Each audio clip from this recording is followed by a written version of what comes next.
So hello and welcome everybody to another episode of Take Note, the place to be to make the most of your non-ordinary transcendent experiences.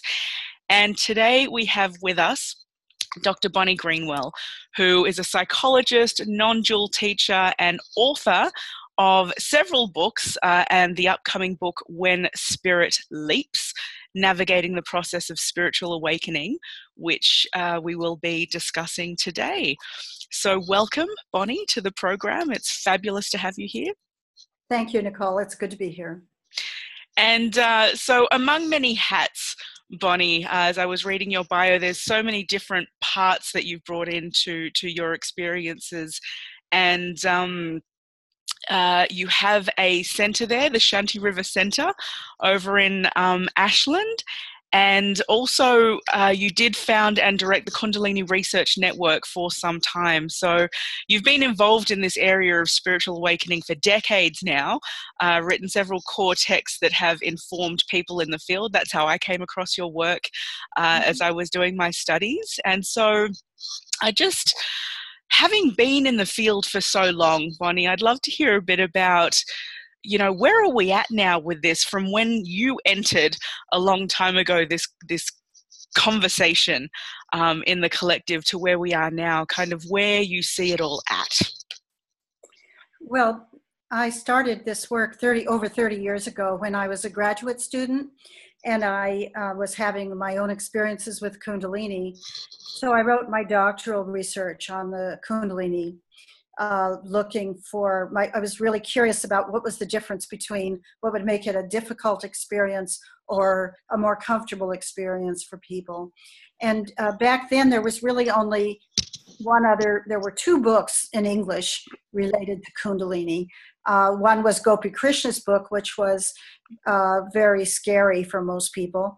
And the other was written by a man who was an eye doctor, Lee Sanella, who was just very impressed by a friend who had gone through a Kundalini experience and had written about it.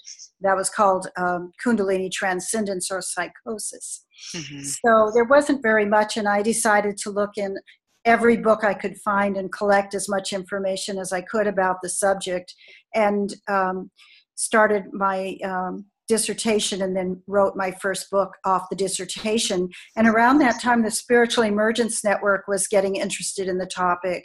So they decided to hold a conference based on Kundalini in California. And it drew about 500 people. And a group of us that were at that conference got together and founded the Kundalini Research Network. So that thrived for about 6 or 7 years.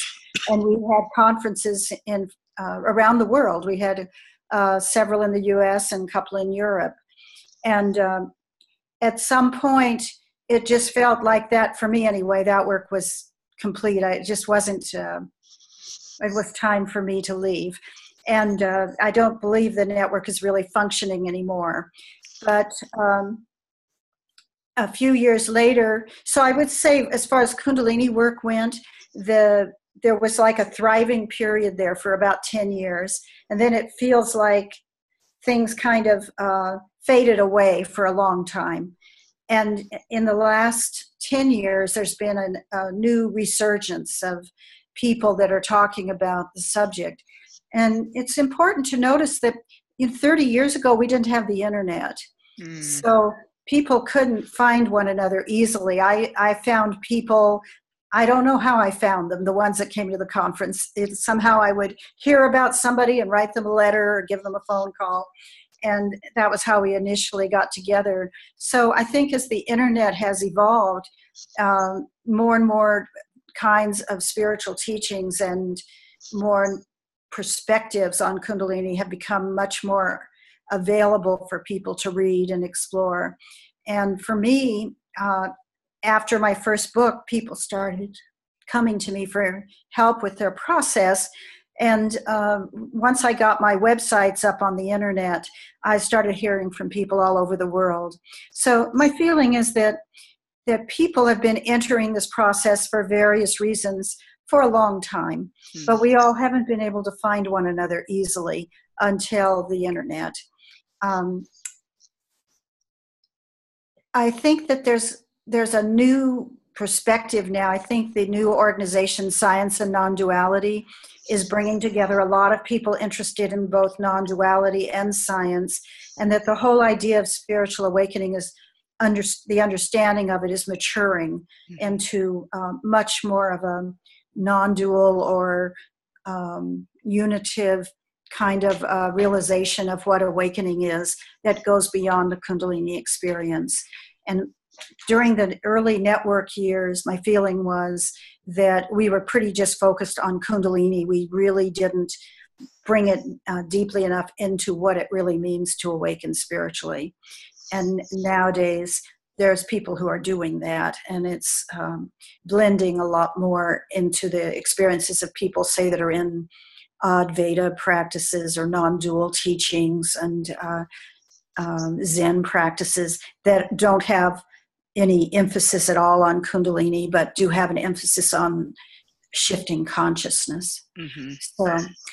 So I'd say that the understanding of what spirituality is maturing in the culture among those who practice it. It's not, perhaps on the larger scale, it's not. I mean, there's still only, it's still a subculture of people that are interested in spiritual awakening. But I think it's much easier for those people now to find one another. Yeah, absolutely. And I guess just to step back a little, we've spoken of a couple of important terms there. I think it's important to clarify, just one being Kundalini and the other being non-dual. If you could just explain in your words what those are and how do they relate to this process of spiritual awakening? And I would also say that my new book, When Spirit Leaps, really tries to bring those two together in a way that's quite unique, because they've been in separate camps for a long time. Kundalini means coiled. Kunda means coiled. It's a Sanskrit word for the life force, for an energy in our body that causes us, it's the energy that ignites life in the body.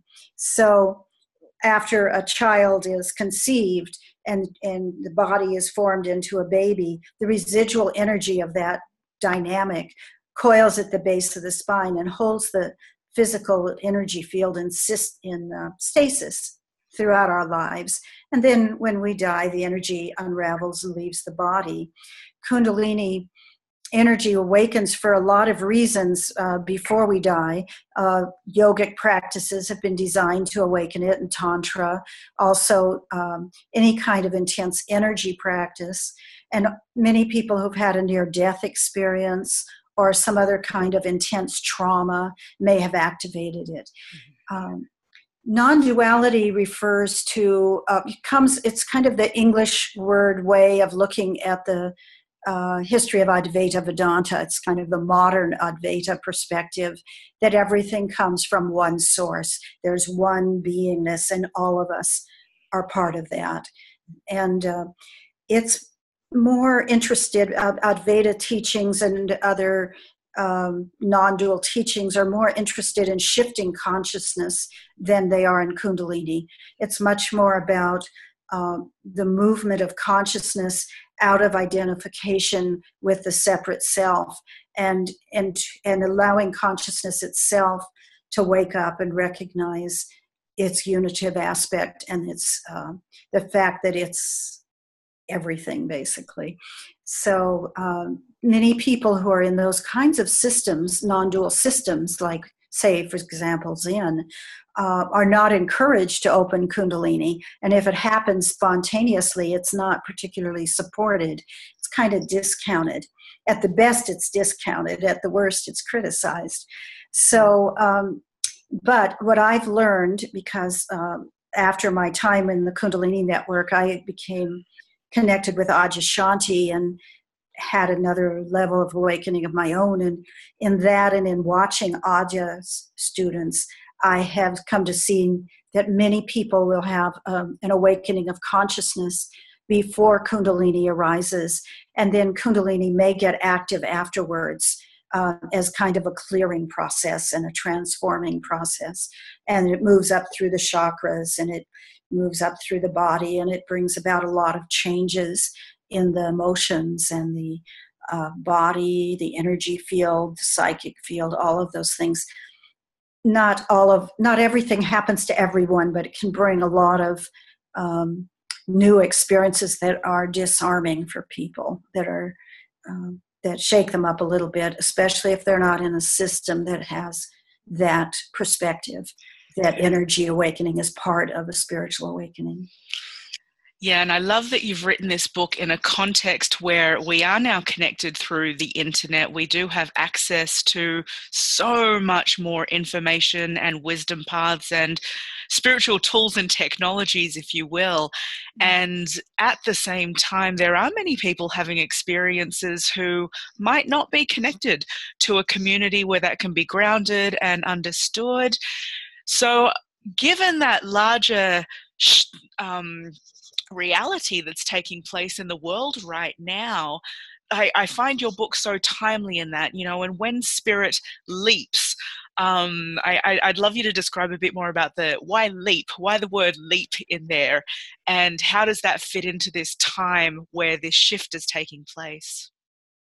Well, I chose that title because of a story Shanti told me, which was that in the early Zen days, in ancient times, when people were sitting in Zen, someone would be assigned the job of walking around the meditation hall. And when somebody was right on the verge of an awakening, they would be hit right into the corner of the neck with a stick. And it would cause them to wake up, to just simply shift. And that was called making the spirit leap. And so I just thought that was so apt, because for so many people, that's kind of how it happens. There's a sudden, either a radical shifting of energy, which feels like it's just going right up, either to the throat or the top of the head or even out the head. Or there's a radical shift of, you could say, spirit, the spirit of consciousness, which suddenly you see things very differently than you did before. And it can be a dramatic interior feeling. Waking up can be a very kind of a explosive feeling. So that's why I chose that title. Certainly, it can be. Explosive, and I love the imagery as well of the Zen master, going around and whacking people there. The first part of the book, Bonnie, you talk about how we awaken, and you use the term portals, that there are these portals available to us. Could you give us some examples of what these portals might be for people who might have had an experience, or maybe they're going through something in their own life and it resonates, but might want a bit more clarity around those portals or pathways? Well, I've probably interviewed over 3,000 people over the years, and I've heard so many different stories of when they had their initial experience of either this shift in consciousness or in energy.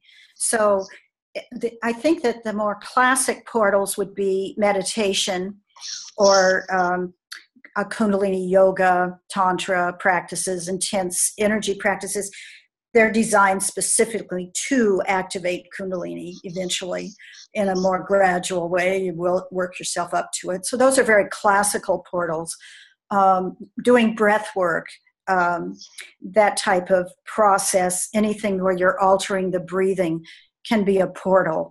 I did a lot of training with Stan Groff years ago, and certainly many people in those programs would have that type of a energy shift during a breath work. Also, I worked with Gay Hendricks, who was doing at the time something he called radiance breath work, and that was a portal for me, and I'm sure for some others. If you're I've talked to people who've been in a terrible traumatic incident, being mugged or something, where your attention is just very focused, and then it can activate during that time or afterwards.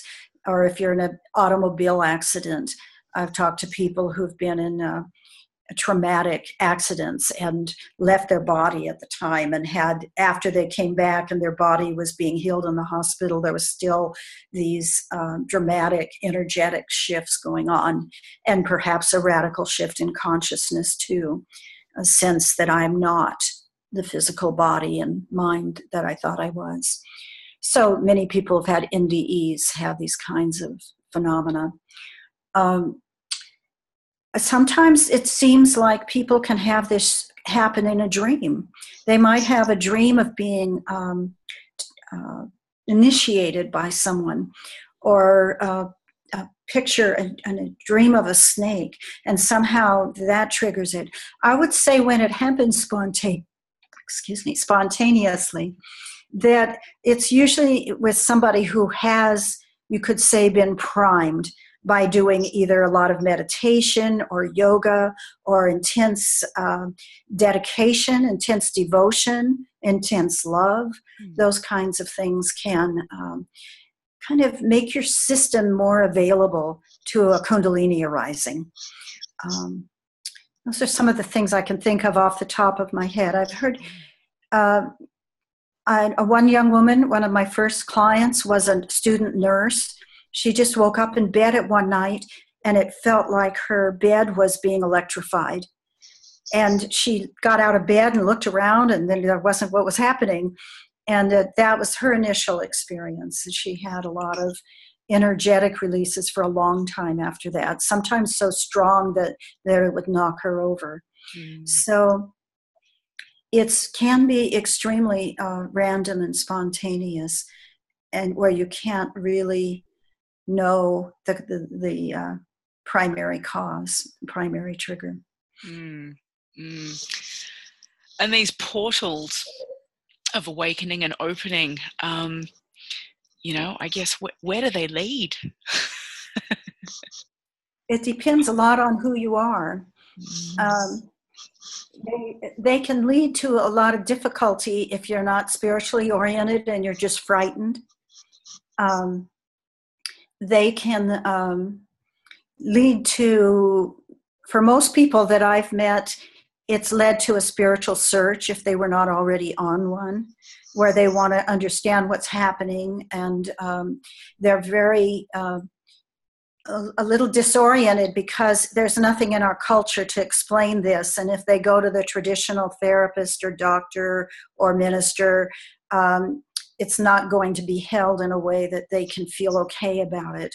Sometimes they're given inappropriate medical treatments and or referred to psychiatric units when it really wouldn't be necessary. The initial experience will pass and they'd be fine.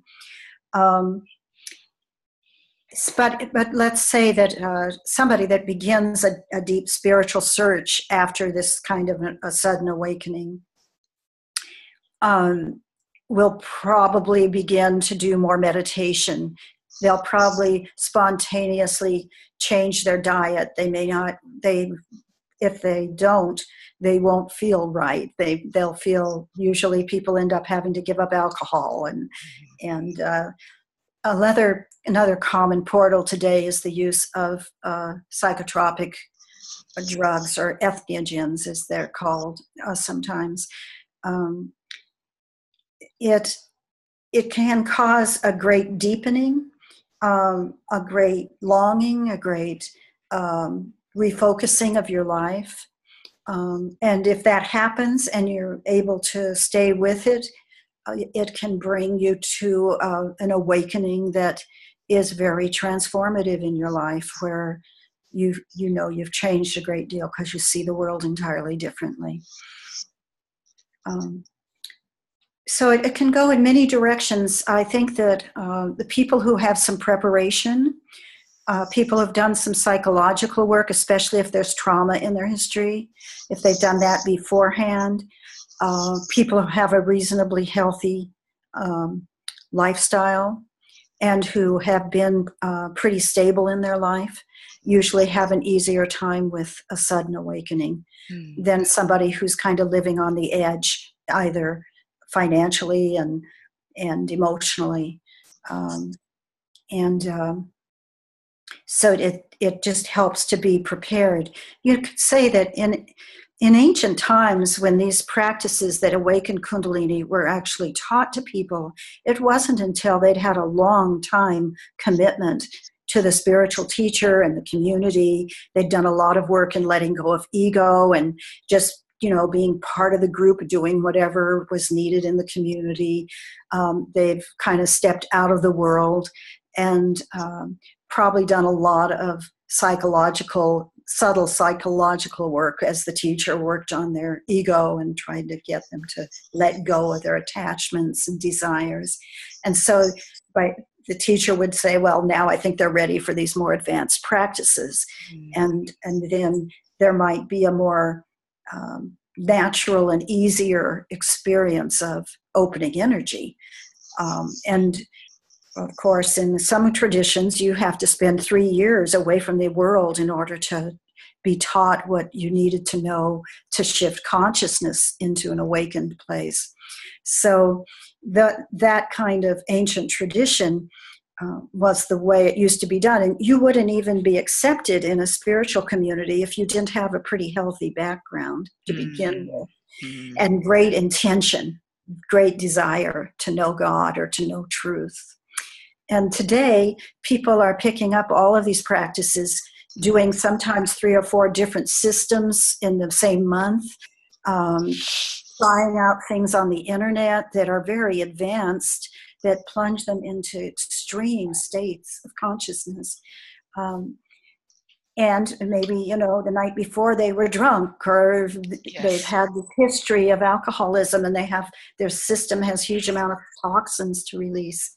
And so they're having many more difficulties entering this, going through these portals, if that's in their history, than if they've had a more stable kind of intention to know truth or know God or develop themselves spiritually. That just helps a great deal if that's in your history. And I love how you've contextualized the awakening experiences within all of the other elements, because these days there can be a tendency to separate the so-called spiritual away from the psychological, the social, the physical, these other aspects of our lives, which are all, of course, part of the one whole dynamic of what it is to be human and whole, and yet there can be a danger, can't there, in separating this out and thinking this is just one aspect of life alone to work on. I think that one of the things that's different today, and that it's meant to be, is that Westerners, or perhaps people in the East too, that are living more ordinary lives, are also having spiritual experiences. And I think the old way of being in an enclosed environment, and in ancient times, of course, in caves and just kind of really not part of society, was fine for that time. But I think today there's a real need in the world for people who are functioning in the world to recognize the truth of their being, you could say. Recognize this ground of being that we all share. There's a need for more presence, more compassion, and for the heart to be more open. And it's not brought to people today easily through their religion, and it's definitely not part of the culture. So it's almost as if the universe is just spontaneously having people have these moments of realization and shift in various parts of the world. I get calls from all over the world. I've had people from Singapore and Taiwan and Pakistan and Israel and all over Europe, it's just amazing to me. And then in the States, people in Oklahoma and Wyoming, who are not being exposed to Eastern spiritual practices. They're living in a more rural area perhaps, but they're waking up for some reason, or they're having the Kundalini arise spontaneously because of some event in their life. So I think it's a time when we do need to understand that the awakened consciousness is needed in the ordinary society. That it's okay to live an ordinary life and be awake. You don't have to become a guru. You don't have to be somebody special. That is, in fact, there's no value in being somebody special. Or one of the things you recognize is that nobody is special. That everyone is this one simple presence, and there just needs to be more awakened people in the world. I think it's one of the reasons that it's popping up so spontaneously in so many unique areas. And we have no shortage of issues to address across the globe that can only be addressed by the everyday ordinary person within their families and communities. Yeah. So I'd like to change gears, Bonnie, and in the book you speak of the challenges of awakening, and you give 3 specific obstacles to transformation, and I'd love it if you could elaborate a little bit more on these as well. So the first you say is identifying with spiritual attainment, then spiritual ruts, and then attachment to spiritual states.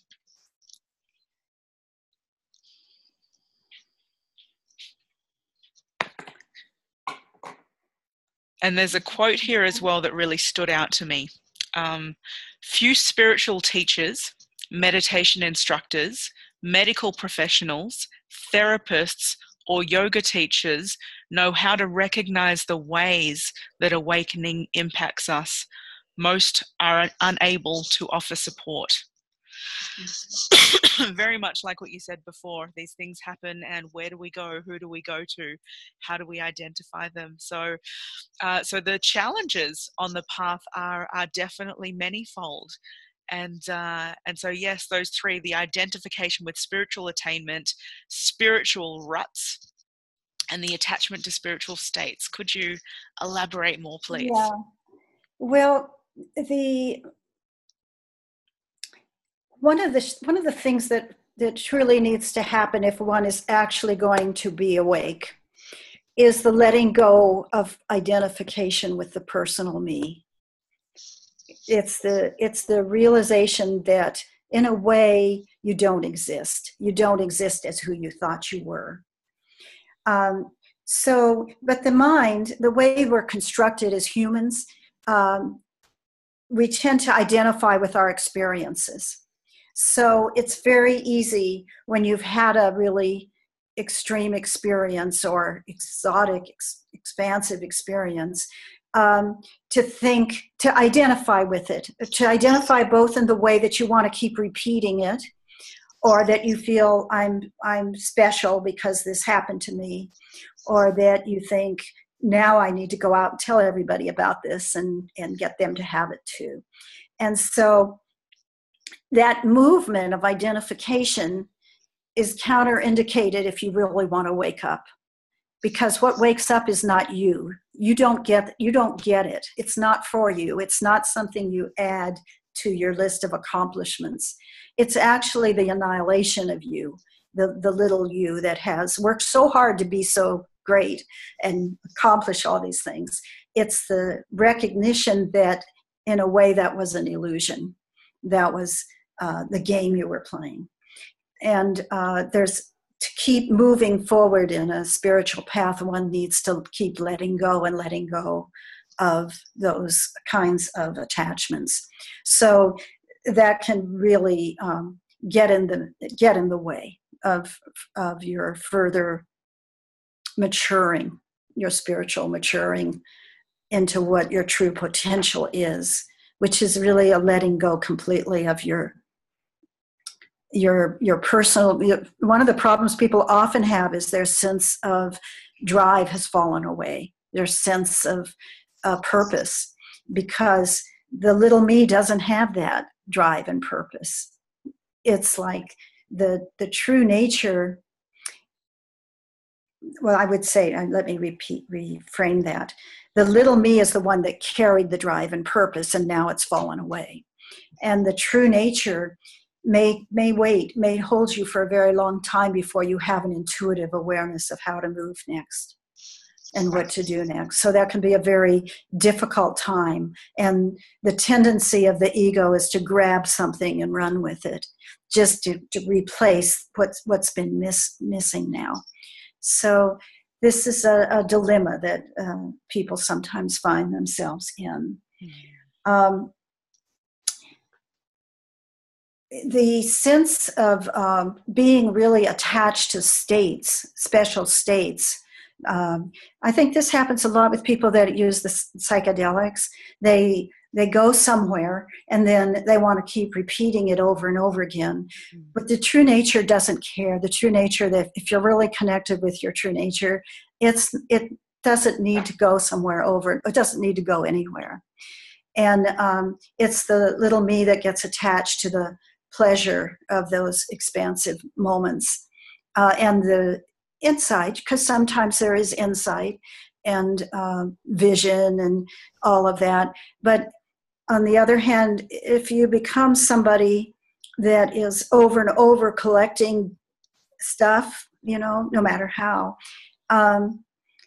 you're still kind of a little off the path, because the path is really the letting go of everything.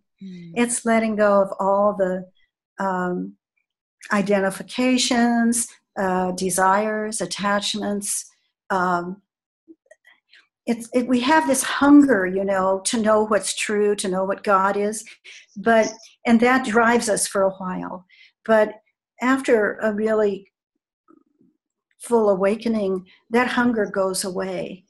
That drive goes away, because there's a sense that it's all right here now anyway. It's here, it's this, it's what we are. And just looking at a field of flowers can be as ecstatic as being on a tremendous high, ecstatic high. There's no need. There's no one there who cares anymore. Yeah. So, but we get derailed.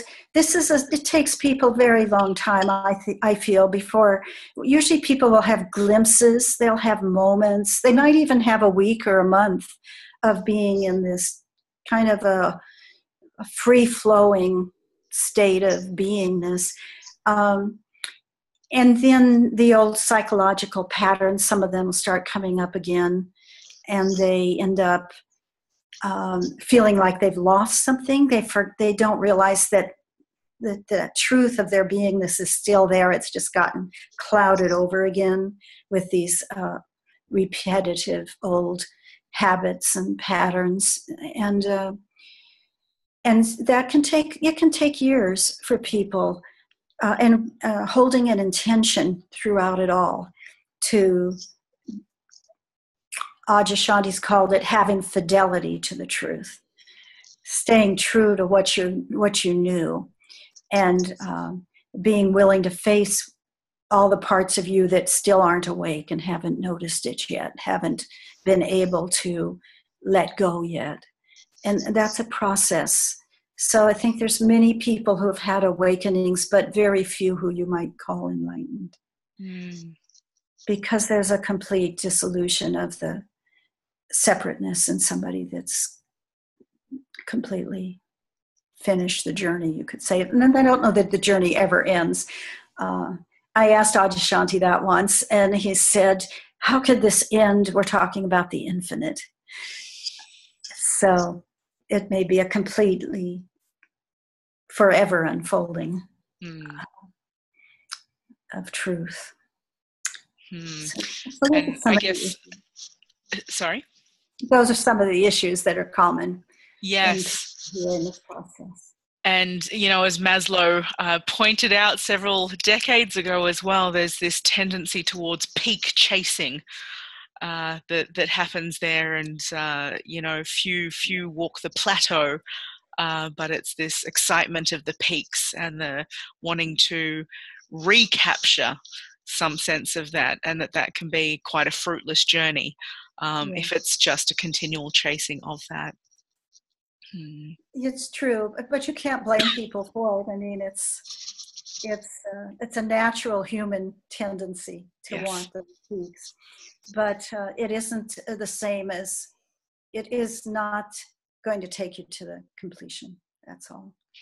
It's not going to be that you're going to have the one peak experience. It's going to mean it's over, because the real truth, the real essence of awakening is knowing who it is that was present for those experiences, and that's present for this experience, and that's present for everything that has ever arisen in that life, to recognize that which never changes, which never is impacted in a way by all of those experiences, but is simply there, present with all of them. Which is great, because then there really can't be a wrong road to travel down.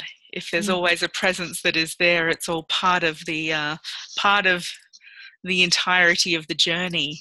Yes, I think so. And so, moving to the final part of the book, Bonnie, you talk about liberation, which we have naturally come to as well. So, some lovely quotes here. It can come as a surprise that awakening is the beginning, not the end of transformation. And we've touched a bit upon that in this conversation. And another part here that stuck out to me: as realization becomes embodied, we participate in the world as part of a natural flow of things, with a sense of calling. A few may stay in caves or monasteries, but the modern pull is to return and be of service. Yeah, I think that's true. I think people need to listen. One of the things that is really helpful for people in this process is to really be in touch with their authentic truth and listen. It's like listening to your gut sense of what's right for you and following it. It's not about following what anyone else is doing or intellectually deciding what is the best path. It's about knowing in your own authentic self, today, what's right for me, what's the right movement now. And it's a flexibility. It's like you lean into life, and if something doesn't work out, you're not attached anymore. You're not goal-oriented in the sense that, okay, I've got to make this work, and then you're really unhappy if it doesn't work out. That's the little me's pattern in life. The thing about an awakened life is that there's much more freedom to move in a way that feels authentic and see what happens, or just trust to the universe and not worry about not have expectations. Just have a sense of, okay, this is what I need to do right now. And it takes a long time to learn that, to learn how to hear that part of you, to learn how to align with that. But one of the things that I think people have the most difficulty with is when they're trying to do something that is not authentic for them. They're in a career path that isn't really authentic, or they're in a relationship that's toxic in some way, or they're trying to be good in a certain way, and it's totally not what at the gut level they know is right for them. And what happens is you become very uncomfortable. You might even become ill if you can't align yourself with this interior truth. And it's very hard, because sometimes you have to wait a very long time before you actually know what that is, and it feels like emptiness, nothing is happening, what should I do with my life? But you just have to kind of keep remembering that that's the little spontaneous movement of mind. And what you're really wanting to do is take that step back into this essence and and see what wants to flow from that, what's ready to happen for you. Many people go through a stage or become very creative in ways they never thought they were before. And many find that being of service in some way is what unfolds for them.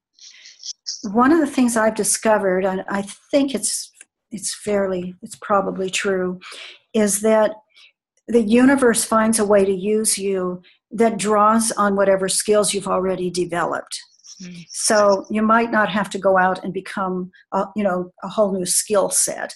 You might, but if you're a mature person and you've developed something all your life, probably it will be used, but not in the way you thought, but in some new direction. Yeah, I love that.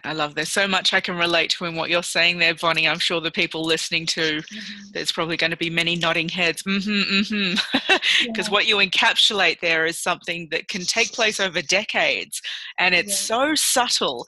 It's this very quiet, personal conversation that can take place, and in these small moments of knowing and discerning what is right for me, where is that impulse. What is that calling, if it is there at this point in time, and how do I navigate this situation or that situation that feels in a line and in integrity? I saw a lovely quote in a Chinese text on enlightenment the other day, and it was talking about that to live from an awakened place is like living as the music that comes out of an instrument. And I thought that was a really interesting feeling, that the flow of your life is like the music that's coming out of the vehicle. Yeah, I love that. It's being played through life. And I guess that's an invitation to being open to what is the melody that wants to come through. And being open to being surprised by that even. And as you say, putting the plans, or having the plans, but even the ability to put the plans aside and not be so attached to those plans when that spontaneity arises, and wants to move through the vehicle that we are. Yeah, that's very true. Wonderful. Bonnie, are there any last pieces, anything you wish to add, or for people to know about? And in the meantime, go grab yourselves a copy of the book, everybody. When Spirit Leaps, Navigating the Process of Spiritual Awakening. I will make sure that there's a link where people can go and grab the book. Yeah, I'll show you a picture of it there. Yes. Yeah, you can find it in bookstores now and on Amazon too. And I have a couple other books on Amazon. So, yeah, most of the work I've done over the years, the writing I've done, has really been drawn from the many people I've talked to, with an intention of being a support for others that are just entering this process, which every year that seems like there's a few thousand more. The thing I would add that I often end up telling people is that not to be afraid. If they're afraid, it really contracts the process. And if you're in a Kundalini process, it can be scary because your body has uncontrollable movements. You might have rising heat. You might feel really disoriented. Your head might be foggy at times. So if you can be curious instead of afraid, it's the most useful thing in this process, is to just say, whoa, that was a strange thing. I wonder what it was doing. Think of it as your own life force, your own core consciousness and life force working together to bring you to a gradually and eventually to an enlightened way of living. And, all the things that come up, the psychological things that you have to face, they're there so they can be cleared out.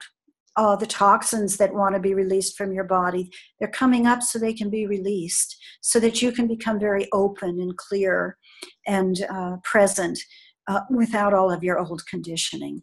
And to me, that's what the Kundalini process is ultimately about. It brings new things too, but mostly it's about clearing in my observation. And so trust it, trust it that you're in it because your number is up. You get this opportunity in this lifetime, and you make the best of it,